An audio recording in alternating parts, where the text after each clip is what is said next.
Tiens, on parlait de Joe Biden et de ses milliers de milliards tout à l'heure. Biden, hier, il a déclaré « Anyone collect », tous ceux les chômeurs qui perçoivent des indemnités chômage, si on leur offre un suitable job, tout l'enjeu est de savoir effectivement un job adapté, doit accepter ce job ou alors perdre ses indemnités chômage. Ça a pas mal jasé en France, notamment sur le moquerie Biden qui était devenue la figure de proue de la gauche française. Du coup, pour pousser des cris d'orfraie, Alexis Karklin qui dit quand l'Amérique dit nous augmentons les impôts et les dépenses publiques, il est des nôtres, disons en France. Luttons contre le réchauffement climatique, on l'adore, dit-on en France. On va donc investir dans le nucléaire. Quoi ? Et pas d'indemnisation des chômeurs qui refusent l'emploi. Ouh, ultra-libéraux. On a du mal à le cerner, Joe Biden, ou on fait du juste américain ? Aucun problème. Je me revois depuis, je sais pas, 6 mois sur ce plateau, dire il est juste américain. Voilà. Donc en fait, j'adore, parce qu'en fait, d'abord, le truc le tweet d'Alexis Karklin, c'est très drôle. Et voilà, c'est la gauche américaine. Voilà, dans toute sa splendeur, ça veut dire que les bons sentiments, il y en a autant que pour tout le monde, mais il y a un pragmatisme national extrêmement prégnant, y compris chez Joe Biden, qui est considéré quand même pour un mec beaucoup plus cool que son prédécesseur, sauf quand ça commence à toucher aux intérêts fondamentaux de la nation américaine, où là, il redevient parfaitement américain avec un pragmatisme tout à fait cohérent, en tout cas selon moi, mais ça n'engage que moi. La gauche américaine, des fois elle est de gauche, et puis dans d'autres sujets elle l'est un petit peu moins. C'est les États-Unis, il ne faut pas dupliquer les situations. Il est démocrate, il est à la droite des démocrates, c'était Bernie Sanders qui est à la gauche démocrate, donc ça veut dire chez nous centre-gauche, centre-droit, plutôt centre chez nous, en fait. Bayrou, c'est pour ça que c'est...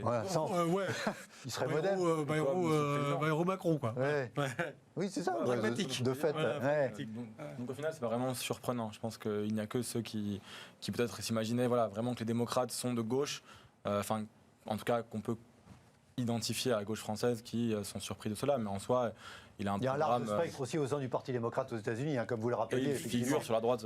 Ceci dit, c'est hyper important parce que c'est un animal politique. Joe Biden, il ne faut pas oublier qu'il est là depuis un certain temps. C'est quand même un type qui a été quand même 2 fois vice-président, 40 ans au Congrès, et puis 2 fois vice-président avant d'être président, avec pas n'importe quel président des États-Unis. Et c'est un type qui, moi, m'impressionne beaucoup, en tout cas dans le bon sens. Parce que tout ce qu'il dit est souvent, en tout cas en ce moment, extrêmement logique. On est d'accord ou on n'est pas d'accord pour des questions d'idéologie, c'est logique. Là, il ne dit pas qu'on va envoyer n'importe quel type qui est le chômage avec une pancarte dans la rue, comme Giuliani le faisait à New York à l'époque. Non. C'est un boulot qui tient la route et qui est adapté. Et donc, je veux dire, qui pourrait remettre ça en question, que vous soyez de droite ou de gauche ? Il y a un moment donné, le système social n'est pas fait pour vous laisser chez vous si on peut vous faire quelque chose dans l'intérêt de la société. Tout est dans le suitable, effectivement. Le suitable, France aussi, sur le papier, si on refuse 2 ou 3 fois, je crois qu'on est censé perdre. Est-ce qu'ils sont adaptés pour autant ce qu'on vous propose en France ? Oui, c'est un autre sujet. Effectivement, rien à voir. On se réjouissait autour de cette table la semaine dernière, notamment que le chef de l'État avait,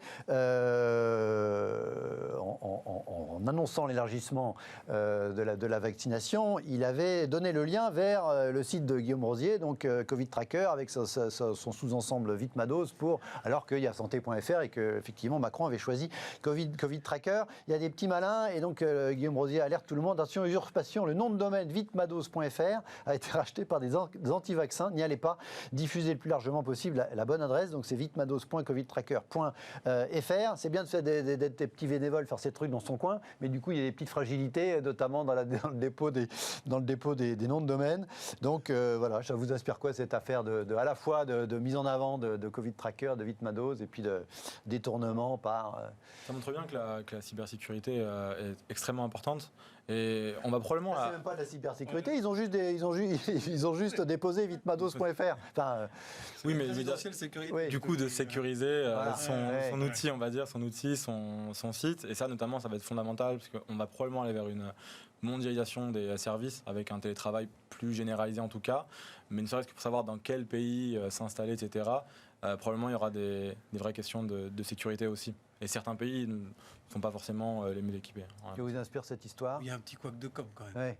Il y a un petit couac de com qui, à un moment donné, fait qu'il aurait été quand même de bon augure de vérifier avant d'annoncer ou de choisir un tel ou un tel, de quand même cadrer que derrière toutes les petites conséquences des petits malins qui pourraient en profiter, parce que là, c'est pas bien grave dans l'absolu, c'est des anti-vaccins qui s'excitent comme des dingues, mais ça pourrait être des gens très très mal intentionnés qui pourraient en profiter pour s'enrichir et créer une énième escroquerie.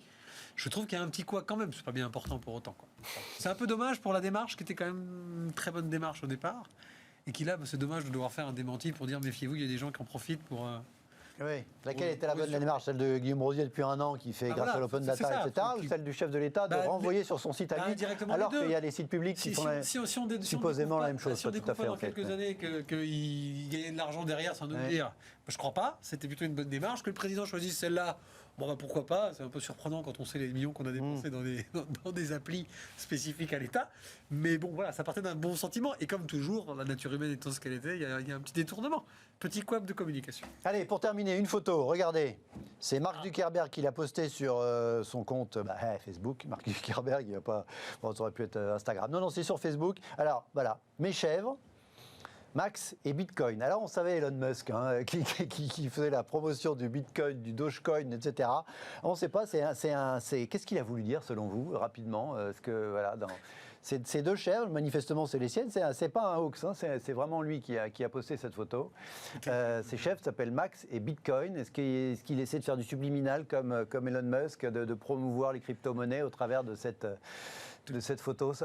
La seule chose que ça peut être sans commentaire. Alors, la seule chose que ça m'a inspiré, c'est que je me suis dit, tiens, Mark Zuckerberg a des chèvres. Voilà. Ça, déjà, c'est assez surprenant quand on connaît la typologie de personnage dont on parle. Ouais. Après, s'il est un peu malin... Peut-être pour ses enfants, il a deux filles, je crois, parce qu'on les a vus dans la photo précédente, c'était la photo de la fête des mères. Bitcoin, c'est un peu tard pour faire du subliminal. Je veux dire, il aurait fait Ethereum ou une autre monnaie où il y a encore de la possibilité spéculative. Sur le Bitcoin, maintenant, c'est peut-être un peu tard.